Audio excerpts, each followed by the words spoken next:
فرش التراب يضمني وهو غطاء. لیکن میری فکر کا ایک پہلو ہے.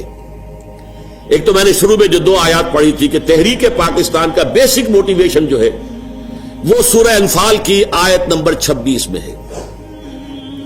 وَاذْكُرُوا، یاد کرو، اذ انتم قلیل، جب تم کم تھے تعداد میں، اقلیت تھے، مستضعفون فی الارض، تمہیں سپریس کر دیا گیا تھا، دبے ہوئے تھے. تخافون، تمہیں خوف تھا، ان یتخطفکم الناس، کہ لوگ یعنی غیر مسلم تمہیں دبا لیں گے، اچک کر لے جائیں گے، برباد کر دیں گے. فآواکم، اللہ نے تمہیں پناہ دی، پناہ گاہ عطا فرمائی. وَأَيَّدَكُمْ بِنَصْرِهِ، اپنی نصرت سے تمہاری تائید کی. وَرَزَقَكُمْ مِنَ الطَّيِّبَاتِ لَعَلَّكُمْ تَشْكُرُونَ، اور تمہیں پاکیزہ رزق فراہم کیا تاکہ تم شکر ادا کرو. یہ پاکستان کی تصویر ہے قرآن مجید کے اندر، اس لیے کہ حضور کی حدیث ہے، آج بھی میں جمعے میں بیان کر چکا ہوں اس کو، کہ اس قرآن کے اندر فی ہے خبر ما قبلکم و نبأ ما بعدکم و حکم ما بینکم. حضور نے فرمایا اس میں تم سے پہلے کی قوموں کے حالات بھی ہیں، تمہارے بعد میں آنے والوں کے حالات بھی ہیں، اور جو تمہارے مابین اختلافات قیامت تک ہوں گے ان کا حل بھی موجود ہے. تو یہ ہمارا ذکر ہے پاکستان.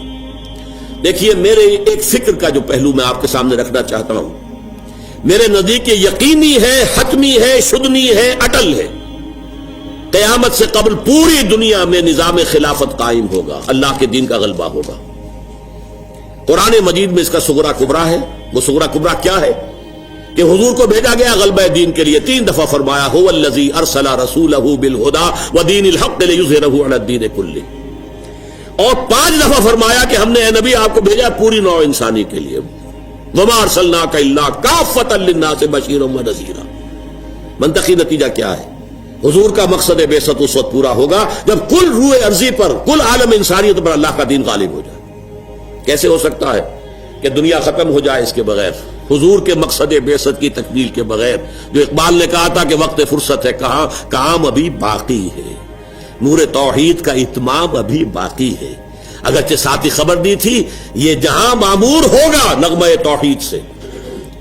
اب آئیے دوسری بات، جیسے وہ پہلے شروع ہوا تھا تو ایک ملک سے شروع ہوا اور پھر پھیل گیا دائیں بائیں. عرب میں حضور کے دستے مبارک سے اسلام کا غلبہ ہوا، اور پھر 3 فوجیں نکلی، ایک مشرق کی طرف، ایک مغرب کی طرف، ایک شمال کی طرف. عراق سے ہوتے ہوئے ایران، اور ایران سے اور آسان کی طرف، ادھر یہ کہ شام سے ہو کر اور مصر کی طرف، اور یہ کہ آگے اٹلانٹک، ادھر یہ کوہ قاف تک. اسی طرح اب بھی کسی ایک علاقے سے ہوگا. وہ علاقہ میرے نزدیک پرائمریلی پاکستان ہے اور سیکنڈریلی افغانستان ہے. یہ اللہ نے ہمیں موقع دیا ہے. میرے نزدیک اس کے ایک تو احادیث کے اندر اشارے، 2 حدیثیں 3 حدیثیں دی گئی ہیں اس کے اندر، کتابچے کے اندر، لیکن میں جو گنوانا چاہتا ہوں کہ اللہ کی مشیت کا مظہر کیا ہے. ختم نبوت کے بعد سب سے بڑا جو دینی منصب ہے وہ ہے مجددین. 1000 برس تک مجددین امت عالم عرب میں آئے. 11ویں صدی سے شروع ہو گئے ہندوستان کے اندر. مجدد الفسانی، شاہ ولی اللہ دہلوی، سید احمد بریلوی، شیخ الہند مولانا محمود حسن، اور پھر عظیم ترین شخصیت علامہ اقبال جیسا مفکر، مولانا مودودی جیسا مصنف، مولانا الیاس جیسا مبلغ. پوری دنیا میں ان کی پیرل شخصیتیں کوئی ہے ہی نہیں. پھر تحریک خلافت پوری دنیا میں کہیں بھی نہیں سوائے پاکستان کے، سوائے ہندوستان کے. پھر یہ کولونیل رول سے آزادی سوائے یہاں کے کہ اسلام کا نعرہ لگا، کہیں بھی نہیں. کہیں وہ نسلی میلین نیشنلزم کی بنیاد کے اوپر سارا کچھ جو ہوا ہے، یہ انڈونیشیا وغیرہ میں، ملیشیا میں ملے نیشنلزم، اور عرب نیشنلزم کی بنیاد پر ہوا عالم عرب میں. اسلام کا نعرہ صرف یہاں لگا. پھر معجزہ ہے پاکستان. میری کتاب میں نے ثابت کیا معجزہ ہے، کسی اصول سے ثابت نہیں ہوتا کہ پاکستان بننے والا تھا. یہ تو بالکل اللہ تعالیٰ کی سنت ہے. عسى ربكم ان يهلك عدوكم ويستخلفكم في الارض فينظر كيف تعملون. ہو سکتا ہے کہ تمہارا رب تمہارے دشمن کو ہلاک کر دے، تمہیں زمین میں حکومت دے، پھر دیکھے گا تم کیا کرتے ہو. یہ ہے پاکستانی قوم کے لیے. یہ گھڑی محشر کی ہے، تورسۂ محشر میں ہے. پیش کر غافل عمل کوئی اگر دفتر میں ہے. پھر قرارداد مقاصد کا پاس ہونا. پھر اب یہ سود کے بارے میں کہ جو اس وقت کا عالمی مالیاتی جو استعمار ہے، اس کا اصل جو اٹکنڈا ہے وہ تو یہی سود ہے.